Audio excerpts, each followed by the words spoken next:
Eu queria agradecer a presença de todas e todos e, sobretudo, agradecer a disposição do professor Fernando Perlato para vir falar aqui um pouquinho da sua tese de doutorado, que agora ele publica em livro. O professor Perlato é professor da Universidade Federal de Juiz de Fora, do programa de História, mas também é prata da casa. Terminou o doutorado aqui, faz parte dessa geração da qual também faço parte, que entrou em UPERJ, saiu IESP. O Fernando teve uma participação ativa nesse processo de transição, como representante dos alunos, então contribuiu também junto com a diretoria na época, junto com todos os envolvidos, para que a transição fosse bem sucedida. Hoje a gente estava conversando sobre isso, né, que quem vê o IESP funcionando, acho que a transição foi uma canetadinha e deu tudo certo, mas para quem estava aqui sabe que foi um clima de muita insegurança e enfim, o Perlato teve também uma contribuição importante nisso. O Perlato vem se dedicando, desde a época do doutorado, a diferentes temas da sociologia, tem textos sobre teoria social, sobre o conceito de esfera pública, mas eu acho que um centro, digamos assim, da reflexão dele é a discussão sobre pensamento social e, mais especificamente, sobre o intelectual público, aí continuando uma senda também tradicional na casa, ligada ao Werneck, que orientou a tese do Perlato, e a outros professores e pesquisadores daqui. Bom, ele vai fazer uma apresentação do trabalho que acaba de ser publicado. Tem que fazer propaganda, Perlato, então você tem que botar em pé. Quem quiser comprar vai ter um desconto incrível que o Perlato vai dar hoje para os interessados. Bom, então, passo direto a palavra para o Perlato, que vai falar mais ou menos meia hora, 40 minutos, depois a gente abre para um debate sobre o trabalho. Valeu. Obrigado, Luiz. Vou tirar aqui. Antes de iniciar, eu queria agradecer muito ao Luiz pelo convite para estar presente aqui no IESP hoje. Para mim, particularmente, é sempre uma alegria muito grande, poder retornar ao IESP. Eu passei 6 anos, conversava até com a Raquel, agora há pouco, que eu passei 6 anos da minha vida muito felizes, durante o mestrado e o doutorado aqui na casa, inclusive passando na condição de um dos coordenadores do Fórum de Estudantes, o período da difícil, da conturbada transição do UPERJ para o IESP.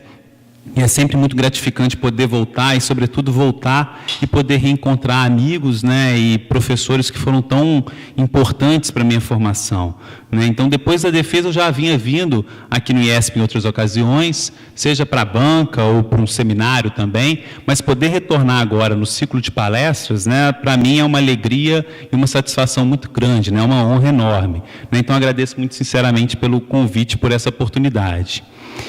Bem, o Luiz me convidou, na verdade, para eu falar sobre esse livro que eu lancei esse ano, intitulado A Imaginação Sociológica Brasileira, a Sociologia no Brasil e a Sua Vocação Pública. E que é, na verdade, um desdobramento da minha tese de doutorado, que foi defendida aqui no IESP, sob orientação do professor Luiz Werneck Viana, e que tinha entre os membros da banca da casa, o Vandenberg e o Zé Maurício. O livro que foi publicado, ele não é propriamente a minha tese, porque eu tive que cortar muita coisa, sobretudo da parte da discussão teórica e grande parte dos anexos. Mas eu procurei no livro manter o argumento mais geral, embora enxugando muito do que havia propriamente na tese. De modo geral, bem geral, é possível dizer que a pesquisa que resultou no livro se constitui como um trabalho de história intelectual, que procura analisar a história da produção sociológica no Brasil entre 1940 e 2012, quando efetivamente eu concluí a minha pesquisa. E o que eu procurei nessa pesquisa foi analisar, em uma perspectiva de longa duração, a formação e as mudanças daquilo que eu chamei de imaginação sociológica brasileira, em diálogo, é claro, com o conceito de imaginação sociológica formulado pelo Wright Mills no seu livro A Imaginação Sociológica.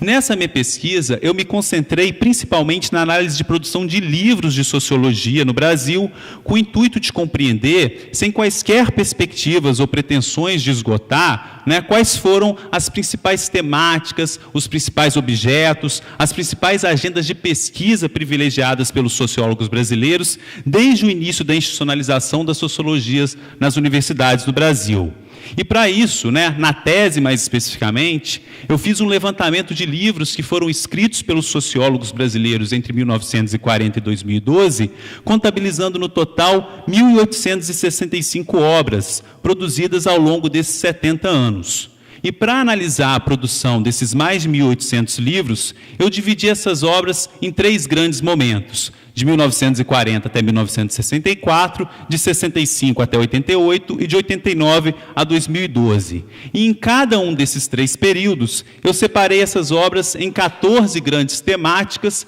com o intuito tanto de mapear os principais temas privilegiados pelos sociólogos em suas pesquisas, quanto de demonstrar de que maneira a sociologia no Brasil se mostrou historicamente muito responsiva à agenda pública do país. Ou seja, o argumento que eu procurava sustentar na tese, né, e que eu sustento naturalmente no livro, é o de que a imaginação sociológica brasileira teve como uma de suas marcas principais ao longo das décadas uma forte vocação pública, orientada não apenas para compreender e analisar, mas para pensar normativamente sobre os problemas e os dilemas do país. Né? Bem, tendo exposto esse argumento mais geral que organiza a reflexão do livro, eu selecionei aqui brevemente, para que a gente possa conversar, 3 grandes temas que, a meu ver, abrem possibilidades interessantes para que eu possa falar um pouco mais sobre essa história intelectual da imaginação sociológica brasileira e a sua vocação pública. Em primeiro lugar, o primeiro aspecto que eu gostaria de abordar diz respeito a uma reflexão mais geral sobre por quais razões eu escolhi falar sobre a história intelectual da sociologia brasileira com o foco direcionado para a sua vocação pública, né? Ou seja, eu acho importante explorar um pouco mais as razões desse recorte, que é um recorte possível entre muitos outros recortes possíveis para contar a história da sociologia no Brasil. Olhando a partir de um panorama mais geral, é possível perceber que ainda há poucos livros dedicados a uma reflexão de mais largo alcance sobre a história da sociologia no Brasil. Nós temos, é claro, alguns trabalhos clássicos, como do Florestan Fernandes, A Sociologia no Brasil, ou do Ottaviani, Sociologia da Sociologia, o Pensamento Sociológico Brasileiro, ou algumas pesquisas mais sistemáticas sobre a produção bibliográfica de cientistas sociais no Brasil, como o livro do Manuel Palácio da Cunha Mello, Quem Explica o Brasil, ou ainda livros mais focados em determinados períodos, como o da Gláucia Vilas Boas, né, que procura abordar especificamente o período entre 1940 e 1960. Há também que se destacar aquela coletânea organizada pelo Sérgio Miceli, História das Ciências Sociais no Brasil, ou outras coletâneas que foram organizadas pela Ampox ao longo dos últimos anos, como O que Ler na Ciência Social Brasileira e a mais recente, Horizonte das Ciências Sociais no Brasil. Todos esses trabalhos que contribuem de uma forma ou de outra para produzir balanços bibliográficos do que já foi produzido pelos sociólogos brasileiros.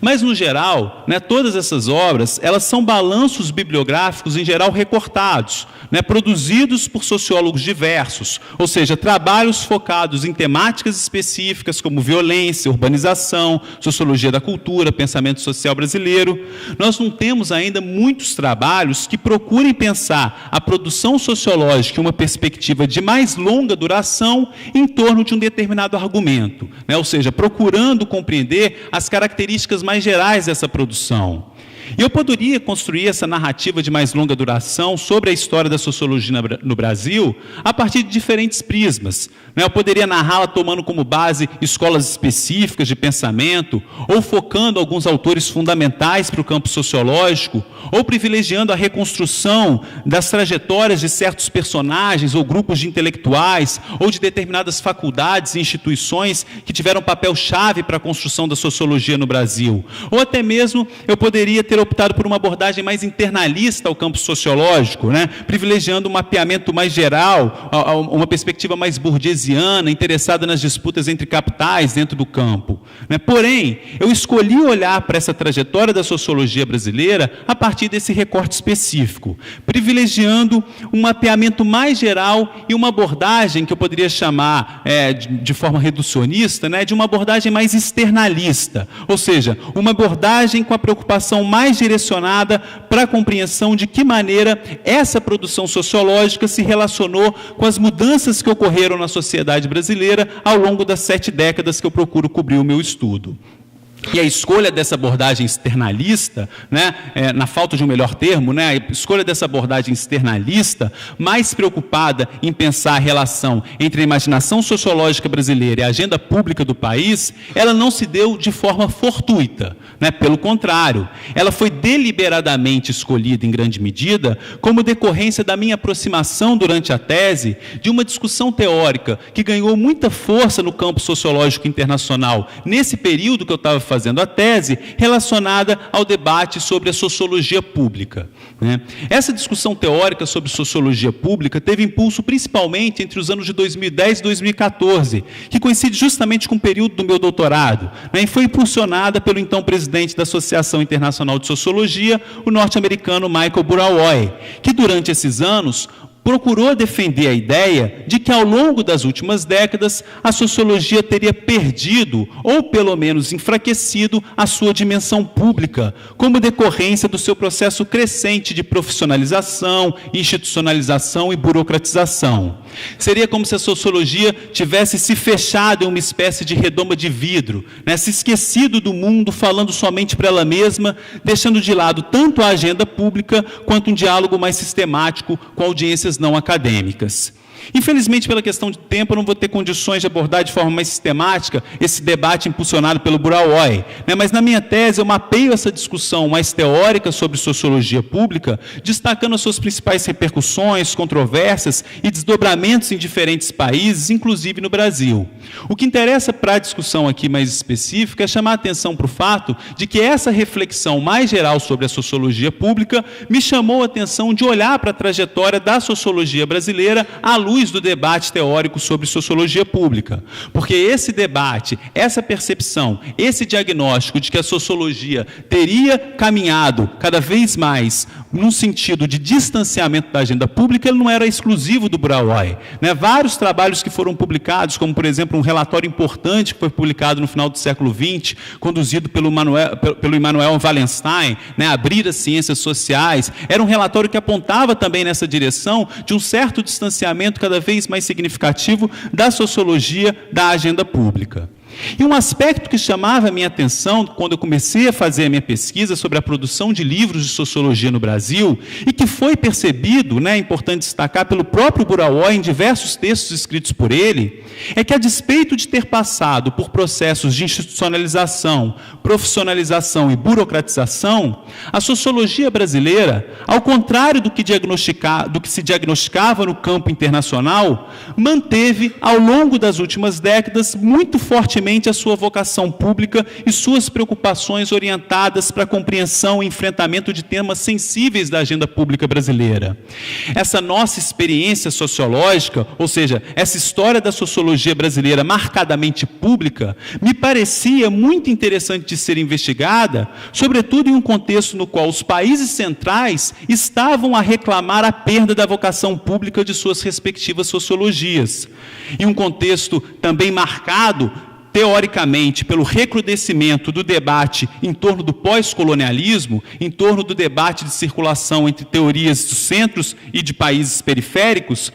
eu partia da hipótese de que uma experiência periférica como a brasileira poderia contribuir para iluminar aspectos importantes do debate global em torno da sociologia pública. Dessa forma, pensar as potencialidades dessa experiência institucional periférica foi o que me levou a analisar a história da sociologia brasileira, tendo em vista essa sua forte vocação pública, né? Então, esse é o primeiro aspecto que eu gostaria de destacar. O livro é um recorte específico, né? Um olhar escolhido dentre tantos outros possíveis para analisar e compreender a história intelectual da sociologia no Brasil, tendo em vista essa sua forte vocação pública. Um segundo aspecto que eu considero essencial, né, para destacar nessa nossa conversa, se relaciona com a explicação de por quais razões eu dividi a produção dos livros de sociologia em 3 momentos, né, de 1940 a 64, 65 a 88 e 89 a 2012. Ainda que reconhecendo, é claro, o esquematismo da divisão cronológica proposta, os períodos foram assim separados com o intuito de compreender tanto quadras específicas do processo de institucionalização, consolidação consolidação e expansão do campo sociológico no Brasil, quanto às transformações que tiveram curso na própria sociedade brasileira ao longo das décadas.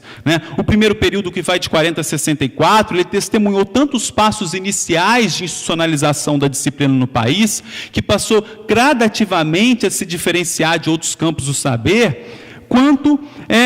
um período que cobre os anos que vão do final do governo Vargas, passando pela democratização e radicalização política do começo da década de 60 até o golpe civil-militar de 64. O segundo momento, que vai de 65 a 88, cobre a aceleração e a expansão da institucionalização da sociologia no país, impulsionada pela consolidação da pós-graduação, bem como os anos repressivos da ditadura militar e o contexto de redemocratização do país, que se materializou institucionalmente na Constituição de 88. E o período final, que vai de 89 até 2012, assistiu à consolidação e ampliação dos programas de pós-graduação na área, assim como a pluralização de temáticas privilegiadas nas investigações sociológicas. Então, em diálogo com Karl Mannheim, principalmente, eu parto do pressuposto nesse livro de que cada um desses períodos constituíram uma espécie de uma comunidade de experiência, delimitando horizontes e perspectivas compartilhadas em torno dos quais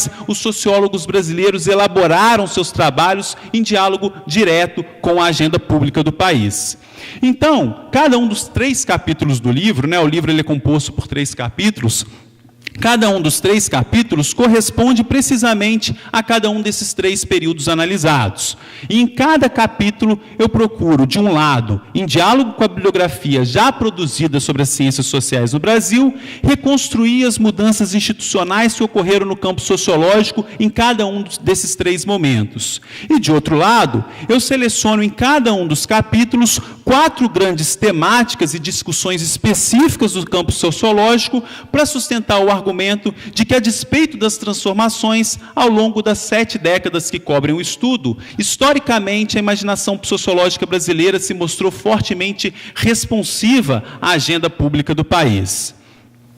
E um aspecto importante, só para fechar esse ponto, que eu acho que é importante ser discutido sobre a questão cronológica, a demarcação que eu faço nesse trabalho, diz respeito à escolha de 1940 como marco inicial da minha investigação. É claro que 1940 é um marco arbitrário, como todos os marcos cronológicos são.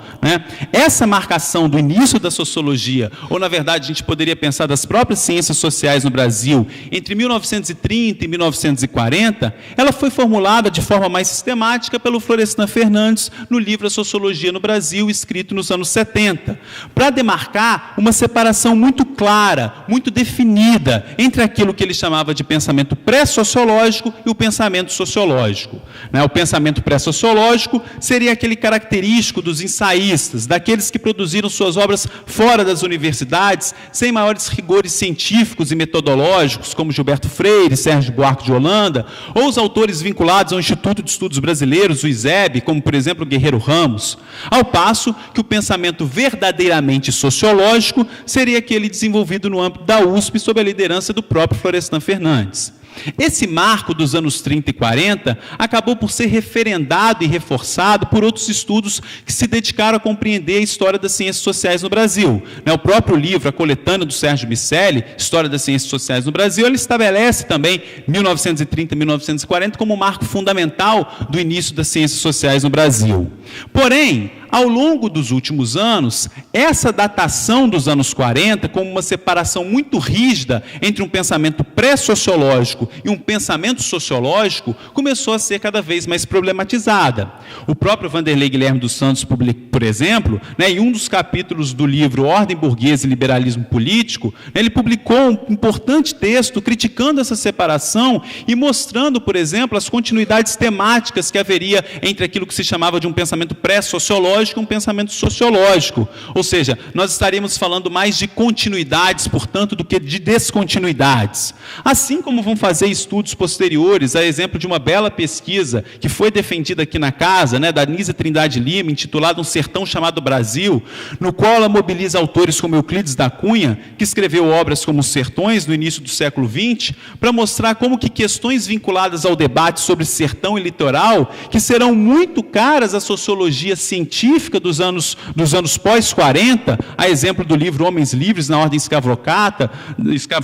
da Maria Silva de Carvalho Franco, já estavam presentes anteriormente no pensamento social brasileiro. E, de fato, se nós formos pegar a produção pré-sociológica desde o século XIX, de autores vários, como Visconde do Uruguai, Tavares Bastos, André Rebouças, Machado de Assis e Joaquim Nabuco, ou no começo do século XX, como o próprio Euclides da Cunha ou Lima Barreto,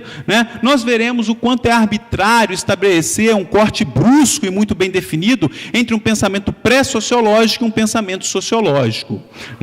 Porém, embora reconhecendo que essa crítica faça todo sentido, e eu acho, na minha perspectiva, que esse talvez seja o grande ponto de contribuição da chamada área do pensamento social brasileiro para a reflexão que nós temos, não restam dúvidas de que, sobretudo a partir da década de 40, passa-se a constituir um campo, no sentido do Bourdieu, cada vez mais definido das ciências sociais no Brasil, um campo com linguajar próprio, com metodologias próprias, com regras sociológicas cada vez mais bem definidas. Como diz o Antônio Cândido, em um importante texto sobre a formação do campo sociológico no Brasil, a partir dos anos 40, a produção sociológica ela muda de aspecto e passa a se constituir cada vez mais de estudos empíricos metodicamente conduzidos ou de teorias empiricamente fundamentadas.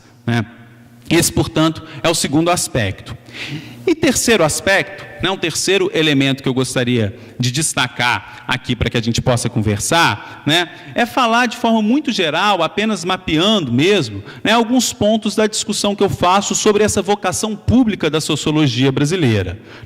Se nós formos pegar, pelo menos desde o momento inaugural dos anos 30 e 40, a sociologia brasileira ela teve fortemente atravessada por essa tensão entre a produção de um conhecimento pretensamente objetivo e neutro da realidade social e uma reflexão mais normativa, orientada para a intervenção e a transformação da agenda pública brasileira. A trajetória do Florestan Fernandes é bastante exemplar dessa tensão, tendo se conformado como a figura-chave desse movimento orientado no sentido de converter a sociologia em uma disciplina científica, especializada, neutra, objetiva, com um linguajar especificamente árido, no sentido, sobretudo, de se distanciar de uma ciência social mais colada na conjuntura, na agenda pública, como aquela produzida, por exemplo, no ISEB, a obra do Florestan, assim como de seus principais colaboradores, como Fernando Henrique, o Ottaviani, a despeito da retórica, ela foi caminhando no decorrer dos anos 50 de forma cada vez mais significativa para preocupações relacionadas à agenda pública do país. É interessante perceber como o próprio Florestan Fernandes, em um texto intitulado A Geração Perdida, publicado no livro A Sociologia no Brasil, destacava que aquela geração que produziu seus trabalhos entre os anos 40 e 60 não tinha uma obsessão estritamente intelectualista e a busca da erudição pela erudição, mas tinha, segundo ele mesmo diz, uma obsessão política, orientada para a compreensão de problemas relevantes da sociedade brasileira. E, especialmente a partir da década de 50, as pesquisas da sociologia supiana serão fortemente marcadas por uma forte preocupação em vincular a produção sociológica com temáticas relacionadas à agenda pública do país. Se essas preocupações elas já aparecem com destaque nas pesquisas das décadas de 50 e 60, relacionadas à questão racial, que resultam em trabalhos como Capitalismo e Escravidão Meridional no Brasil, do Fernando Henrique Cardoso, ou Integração do Negro na Sociedade de Classes, do Florestan, elas vão ganhar um ímpeto ainda mais significativo nos estudos sobre o processo de modernização e mudança social no Brasil e, sobretudo, nos estudos sobre dilemas educacionais brasileiros, sendo exemplares nesse sentido os livros como do Florestan, Mudanças Sociais no Brasil, ou seu livro, que é uma coletânea de artigos, Educação e Sociedade no Brasil. E o que é interessante perceber é que essa inscrição dos sociólogos uspianos nesses dois temas, especialmente do Florestan, esses dois temas, mudança social e dilemas educacionais brasileiros, não se deu apenas do ponto de vista teórico e intelectual, mas envolveu, de fato, o engajamento direto, a exemplo da participação de muitos desses intelectuais, com destaque para o próprio Florestan no debate público sobre a Lei de Diretrizes e Bases da Educação nos anos 50. Não à toa, grande parte dos textos, dos livros publicados publicados pelo Florestan nesse contexto são coletâneas de textos que são basicamente que podem ser lidos como textos de intervenção na vida pública, né? Textos que são voltados para a conjuntura direta do país. E a partir dos anos 60 e 70, os sociólogos brasileiros eles passam a se engajar de forma cada vez mais significativa nos debates públicos relacionados ao desenvolvimento do país da América Latina, né? É interessante perceber que o processo de institucionalização da disciplina no decorrer dessas décadas se dava junto a uma participação pública engajada nas discussões vinculadas ao desenvolvimento e à busca da conformação da sociologia como uma disciplina aplicada, né? Diretamente empenhada no planejamento racional das mudanças sociais almejadas na direção da modernização, com uma clara influência, por exemplo, do pensamento do Mannheim. Os artigos que compõem obras como Capitalismo Dependente e Classes Sociais na América Latina, do Florestan, Dependência e Desenvolvimento na América Latina, do Fernando Henrique e do Enzo Faleto, Desenvolvimento Econômico e Transição Social, do Costa Pinto, são exemplares dessa agenda de preocupações. E a própria radicalização política do país nos anos 60 vai fazer com que parte significativa dos sociólogos brasileiros direcionasse as suas atenções mais decididamente para a compreensão de temas vinculados à conjuntura do país, né? O vaticínio do Florestan Fernandes, proferido na sua obra A Sociologia numa Era de Revolução Social, que é uma obra publicada em 63, é simbólico nesse sentido ao afirmar, né, abre aspas, a sociologia não valeria uma missa se não fosse possível associar a pesquisa sociológica à revolução democrática na sociedade brasileira, fecha aspas. No início dos anos 60, né, os temas da Revolução e da Reforma vão ganhar enorme força na imaginação sociológica brasileira. Isso vai estar presente não apenas em trabalhos mais diretamente engajados na conjuntura, como, por exemplo, os textos do Guerreiro Ramos, que vão estar presentes no Mito e Verdade da Revolução Brasileira, mas mesmo em uma obra como a do Fernando Henrique Cardoso, né, que é uma obra publicada em 64, Empresário Industrial e Desenvolvimento Econômico no Brasil, né, ela é uma obra mais marcadamente acadêmica, mas é possível perceber nessa obra uma busca de engajar a sociologia em debates concernentes ao campo da esquerda brasileira relacionados à reflexão sobre o papel do empresariado nacional frente à conjuntura da crise política que o país vivenciava. Ou seja, mesmo uma obra mais marcadamente acadêmica, ela estava diretamente colada no debate da conjuntura e para onde o empresariado iria naquele contexto específico, né? O golpe civil militar de 64, ele inaugura uma nova conjuntura na sociologia brasileira. É interessante perceber um aspecto. No debate sobre sociologia pública, né, os portugueses que se engajaram nesse debate, eles procuraram demonstrar como que, no decorrer da ditadura em Portugal, a sociologia ela foi praticamente varrida, né? Houve uma perseguição muito forte sobre os sociólogos, né? Um silenciamento muito grande dos sociólogos. No Brasil, é claro que nós tivemos uma repressão muito forte contra os sociólogos, né? Perseguição, repressão, etc., mas nós temos uma característica muito específica, muito peculiar do nosso processo de modernização. O contexto da ditadura, a nossa ditadura ela não foi uma ditadura retrógrada, né? Ela foi uma ditadura excessivamente modernizadora, né? Uma ditadura que investiu maciçamente na expansão, por exemplo, do ensino universitário, da pós-graduação no país. Um livro que foi publicado recentemente, ele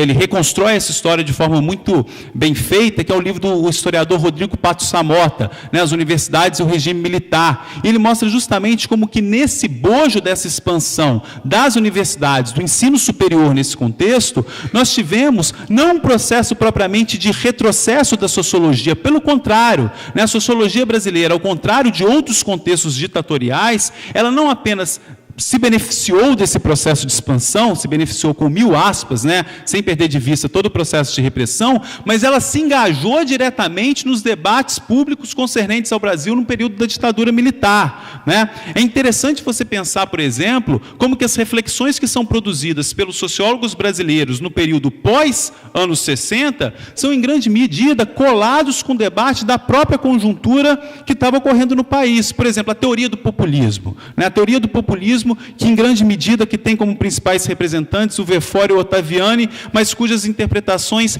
estiveram presentes de forma explícita ou implícita em parte importante da produção intelectual das ciências sociais brasileiras nos anos 60 e 70. Essa produção desses sociólogos, ela é muito exemplar nesse sentido, porque embora fosse uma produção acadêmica, né, ela era uma produção excessivamente crítica e essencialmente crítica à experiência nacional desenvolvimentista dos anos 30 até 64. Não era, portanto, uma produção neutra sobre o que teria ocorrido no país. Olhava-se para a história para pensar criticamente sobre a experiência da esquerda brasileira e pensar normativamente sobre os caminhos para onde a esquerda brasileira iria, né? E nos anos 70, no contexto da ditadura, mesmo os trabalhos mais marcadamente históricos, né, ou trabalhos que olhavam para o passado, eles se preocupavam em grande medida em decifrar o caráter do capitalismo autoritário que então vigia sob a ditadura, né? Tratava-se em grande medida obras que procuravam, por exemplo, compreender o caráter da Revolução de 30,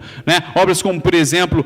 vários trabalhos que são publicados em meados dos anos 70, Crítica à Razão Dualista, do Francisco de Oliveira, São Paulo e Estado Nacional, do Simon Schwartzman, Capitalismo e Tradicionalismo, do José de Souza Martins, o próprio Revolução Burguesa no Brasil, do Florestan, ou Liberalismo e Sindicato no Brasil, do Luiz Werneck Viana. Todos esses trabalhos, em grande medida, eles olham para a experiência histórica brasileira, né, olhando especificamente para a modernização autoritária de 30, para tentar compreender as características daquele novo ciclo autoritário que então se iniciava, né? Então é interessante perceber justamente essa característica dessa produção que se cola diretamente na conjuntura.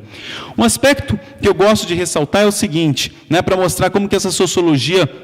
ela se mostra diretamente conectada na vida pública do país. Isso não é à toa. A projeção, quando a gente pega a projeção que figuras como, por exemplo, o próprio Fernando Henrique ou o próprio Verfort adquiriram na vida pública brasileira, isso não é coincidência, né? Um pouco do argumento que embasa aqui essa reflexão, não é coincidência. A teoria do populismo formulada pelo Verfort, que se deu sobretudo no SEDEC, né, que era um órgão de meio que um racha do SEBRAP, era uma teoria que vai dar em grande medida a base teórica do surgimento de um novo partido político que vai ser o PT. Não à toa o Verfort vai se transformar no primeiro secretário-geral do Partido dos Trabalhadores, né? Um encontro entre teoria e movimento social naquele contexto, né? A corroborar esse argumento da forte participação da sociologia nos debates públicos do país. O Fernando Henrique ele se projeta na vida pública em grande medida também nesse contexto em 73, quando em 73 a principal liderança da oposição institucionalizada, Ulisses Guimarães, vai até o SEBRAP para encomendar ao SEBRAP um programa para o MDB para as eleições nacionais de 1974. Ou seja, isso não é de pouca relevância, é a corroborar o argumento dessa forte vocação da imaginação sociológica brasileira nesse contexto. E isso vai manter-se durante o processo de redemocratização, né? Na tese, no livro, não vou entrar em detalhes aqui, mas na tese e no livro, mais especificamente, eu procuro mapear essa produção, né? Selecionar alguns temas, como a participação dos sociólogos no debate sobre o surgimento dos novos movimentos sociais, sobre as características da nova democracia brasileira que então se inaugurava, né? Caminhando para a conclusão, para que a gente possa também conversar um pouco mais, ao longo das últimas décadas, né, a sociologia brasileira ela manteve a sua forte vocação pública, né, do que são evidentes, por exemplo, pesquisas realizadas sobre temáticas diversas, como democracia, violência, urbanização, mundos do trabalho, discussões essas, mais especificamente, que eu analiso com mais sistematicidade no terceiro e último capítulo do meu livro. Porém, é importante destacar que mudanças importantes ocorreram ao longo dos últimos anos, associadas principalmente ao crescente processo de especialização e burocratização da produção sociológica nas universidades. Não se trata de dizer, é claro, que os sociólogos viraram as costas para a agenda pública do país, né? Pelo contrário, é inclusive possível dizer que a forma de inscrição pública se modificou, né? Os sociólogos continuam a desenvolver pesquisas e formular questionamentos que orientam o entendimento público sobre temáticas diversas, como movimentos sociais, democracia, meio ambiente, as agendas do reconhecimento e da redistribuição. Porém, né, é forçoso reconhecer, ou pelo menos é importante reconhecer, que ao longo dos últimos anos, né, no processo de institucionalização e de americanização das ciências sociais, para dialogar com o conceito formulado pelo Werneck, né, sobre as métricas e a lógica do produtivismo, apesar de ainda manter a sua forte vocação pública, a preocupação mais imediata com a agenda pública ela foi secundarizada por um outro tipo de intervenção que tem levado cada vez mais, não apenas os sociólogos, mas os cientistas sociais, de modo geral, a falarem cada vez mais para seus pares, secundarizando questões relativas à vida pública do país, né? Eu concluo a minha fala, né, destacando que desde o processo de redemocratização do país, esse é talvez o momento em que a vocação pública da imaginação sociológica brasileira se faz mais necessária, né? Diante da enorme crise que nós estamos passando, resta saber se os sociólogos brasileiros conseguirão reinventar essa tradição, né? De fato, é uma tradição de inscrição pública, contribuindo para a defesa e para o aprofundamento dos processos de democratização política e social do país. É isso.